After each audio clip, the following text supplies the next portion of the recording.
Hey everyone, it's Aurora here. I'll be taking you guys through the 2022 VCAA exam, section C, and we'll just be pointing out a few really important things to take note of, as well as give you some insight into my thought process in taking apart an article like this. Alright, so the first thing we need to keep in mind is that this is both written and visual language that we have to talk about. So, in other words, talking about the image is almost equally as important as discussing the written language. So a lot of students ask me, is it better to um, have an incomplete section on the written text and then move on to the image, or finish off the written text without finish off the discussion of the written text, but then sacrifice the visual language. And I always say, if you're going to that point, it's better to have an inclusion of that visual language and an incomplete written text. But ideally, you'd have a complete section on both. All right, so going straight into the background information, here is where we can actually get a gist of what the article is about. So this background information, as I've written here, provides crucial context and allows for predictions to be made. So these could be predictions about what techniques could show up. Who's the author? Who's the audience? Who's the stakeholders? Okay, so let's just read through this. So Hapsy Happenings is a podcast hosted by lifelong Hapsy resident Janelle Tanley. She discusses local events and issues and promotes conservation of the town's local environment. In the most recent episode of her podcast, Tanley discusses a proposed development plan for the Hapsy Wetlands by Nature Plus Adventure Group, who run commercial excursions into unspoiled areas. The following text is a transcript of this episode, with images provided by Tanley. Alright, so we initially see that the author here is a lifelong Hapsy resident, Janelle Tanley. So we can see here that our author is actually, we refer to her as a speaker or a podcast host, just because the form of this is a podcast. When we're discussing the actual article, or not article, sorry, transcript, we would need to refer to it as a transcript, and then the audience as listeners, not readers. Okay. We also see here that the event that sparked the issue is the proposed development plan for the wetlands to be turned into some kind of commercialized construction or building. And we'll see more details relating to this in the actual text. Okay, so we can already start to predict that because this is relating to conservation, we might think that there could be appeals to environmental concerns as well as tradition, potentially because the main target audience would be very concerned about sustainability and keeping the environment, I guess, like protected and conserved. We can also predict that there might be inclusive language or informal casual addressals. So this is usually done by authors or speakers in this case to kind of relate to audience members in a really casual way instead of being heavily formalized. Okay, I'm also going to predict that there could be antagonism of the Nature Plus Adventure Group. And what I mean here is that because we're saying that the construction of this, I guess, like new development is a negative thing, we could potentially use antagonistic phrases or antagonistic language to present them in a negative light. Okay, and as with a lot of other pieces, a lot of persuasive pieces, there would probably be connotative or loaded language. Okay, cool. So don't skip the background information because it's really important, especially for VCAA, and you can actually get majority of the information for your introduction just from this. Okay, cool. Let's go into the text. All right, so first thing that we see is the title. So Hapsy Happenings, transcript of podcast episode 32. So things to take note of here, because we shouldn't skip the header either, or the title either. So this is the title of the website or of the podcast. We can see that's bolded and there's a bit of alliteration happening here. Okay, so this would function to make it, I guess, just more interesting, more engaging, and a bit more attention grabbing. Okay. Then after that, we see that there is a heading or a header image. And we need to consider things like the positioning as well as the scale. So this is positioned at the very top of this website. It's the first thing that people see besides the title, and it spans the entire width of the website or of the screen. So here we see people, a range of different people, a range of demographics from young children to older adults, families, people running, cycling. So we have a whole diversity or a whole range of different people. So this is a deliberate decision made by the author or made by the podcast host in an attempt to include everyone. So it's not just one specific demographic, which this is directed to. It's the entirety of this town or of this location. Notice also, and this is a really small detail that not a lot of students might pick up on, maybe they will, but everyone is actually facing in the same direction. And what I've written here is that through this unanimously forward-facing status of all these people here, this could imply that they're all towards progress rather than regression. So here we could say that we need to go towards change, towards progress in the form of opposing this construction rather than regression in the form of inaction. Okay, we also have some connotations here, so leisure, tranquility, and community. So it overall seems like a really positive scene here. Okay, and we also have a background of natural scenery. So you can see here that this might be the wetlands, or it could just be nature in general. All right, so we're saying here that if we oppose the construction that is suggested in the background information, then this is the kind of scene or imagery that we would be expecting. Okay, so we begin in a very casual way. So it says, hello and welcome to Hapsy Happenings. I'm your host, Janelle.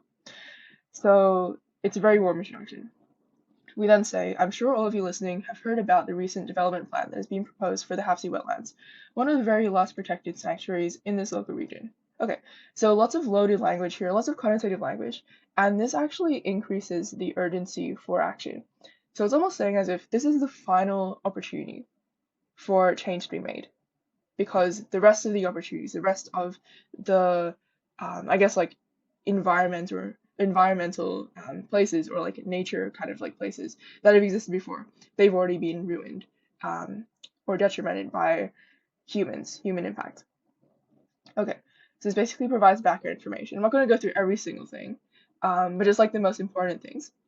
Okay, so then we say that it's flooded with letters and emails from people for and against the plan, and my socials have also been overflowing. So this is aggrandizing or exaggerating how controversial this proposal is. All right. We then mention nature lovers, okay? People who don't mind a walk from where they can leave their car. The paths are narrow and unpaved. Walkers have to be careful, but this means the native flora is taken care of.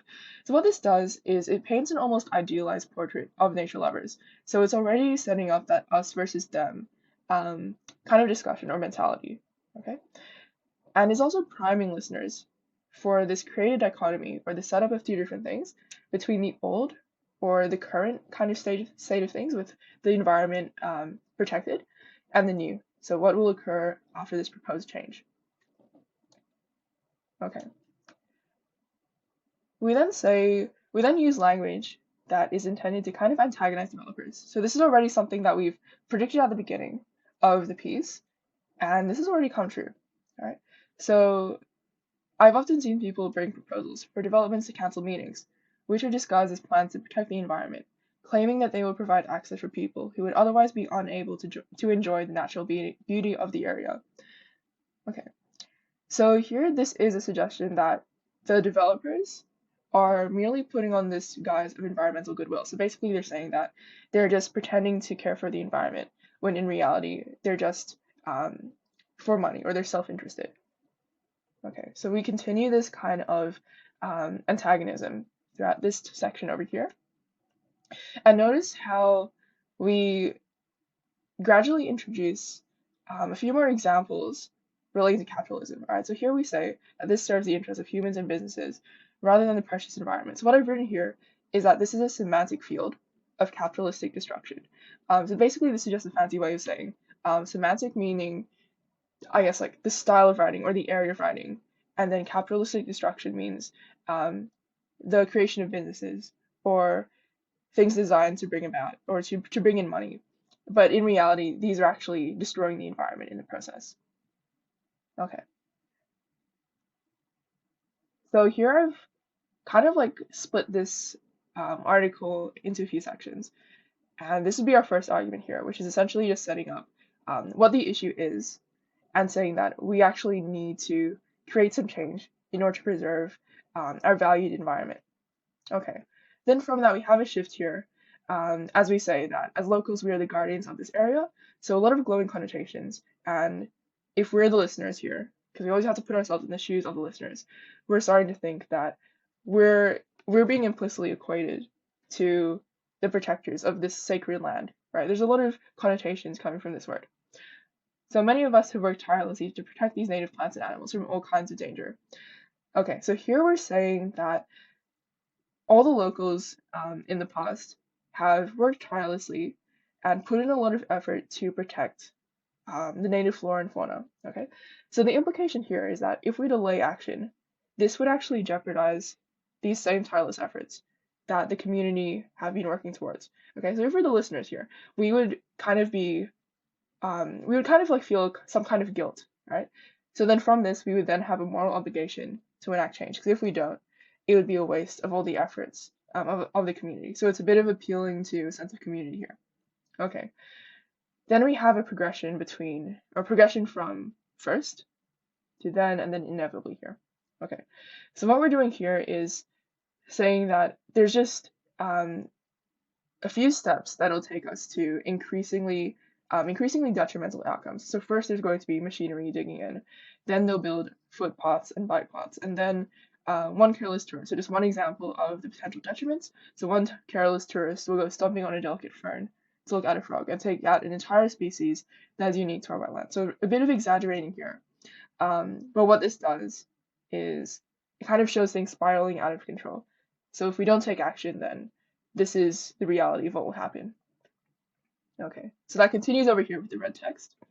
And we're saying that the Hapsi wetlands will become so unrecognizable or so destroyed that they wouldn't even be considered wetlands anymore. So they would become the Hapsi Wetlands Shopping Center or the Hapsi Amusement Park. Okay, so we're saying here that the monetization of Hapsi's wetlands is almost a capitalist nightmare. Okay, so this is, you could say something like this, or maybe a bit more formal in an essay. But because the target audience we're assuming are pro-environmentalists, so they'd be in favor of the environment, they would see this as the worst case scenario. Right? So the audience would be invited or positioned to see this as a really negative outcome and thus side with the speaker in her argument. Okay. In order to not appear too one-sided, because this is something that some speakers or some authors tend to run the risk of if they're being really assertive and really forthright in their arguments. So here we're saying that there are equally scenic and tranquil places to the south of the town. Okay, so this is a bid to appear reasoned and to also not exclude readers or listeners who do value tourism attractions and adventure-aligned opportunities. So we're constantly making sure to include all members of this population, all members of the town of Hapsi, from the heading, so from the very beginning, from the very outset, and we've continued that throughout the piece. Okay, I've then I've put another line in here to show that this is a different argument.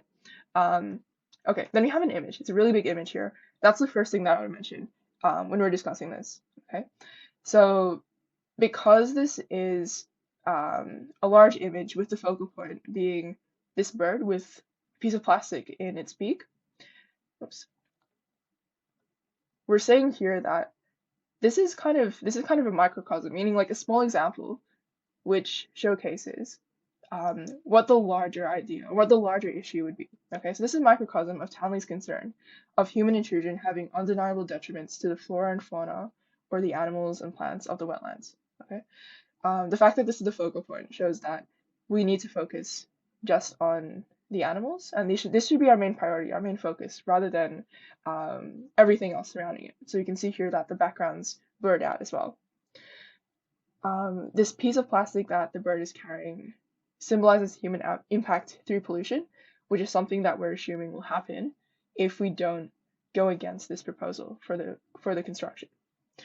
And through this, listeners are invited to question, right? So this image was included in the transcript, but in the podcast itself, listeners were invited to question, if an image such as this is to become normalized, what further ramifications or consequences will result from the proposal's approval?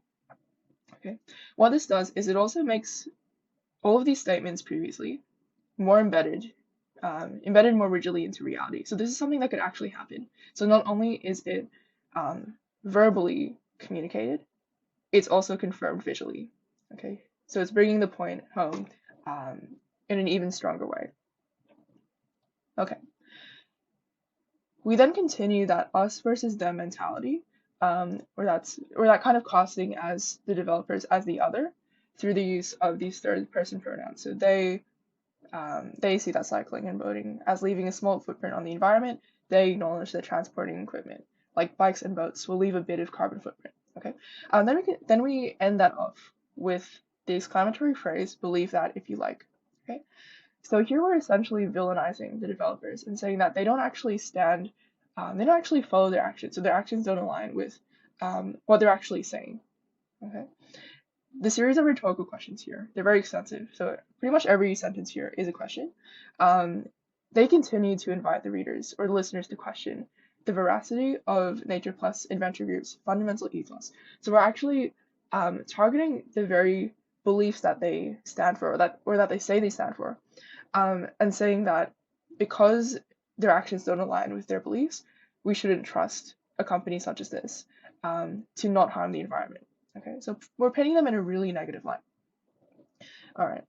We finish this off by saying we must consider what is best for our wonderful wetlands. A bit of alliteration there. I would love to hear from you, listeners of Hapsy Happenings. How do you feel about this? Okay, so we've shifted from a kind of criticism of the company to then targeting the readers, sorry, not the readers, targeting the listeners really directly. Okay, so we shifted to a really direct and almost interactive mention of listeners. So they're invited to actually volunteer their own input. Right. So that's the gist of the 2022 Section C VCAA exam, and I hope that's helpful.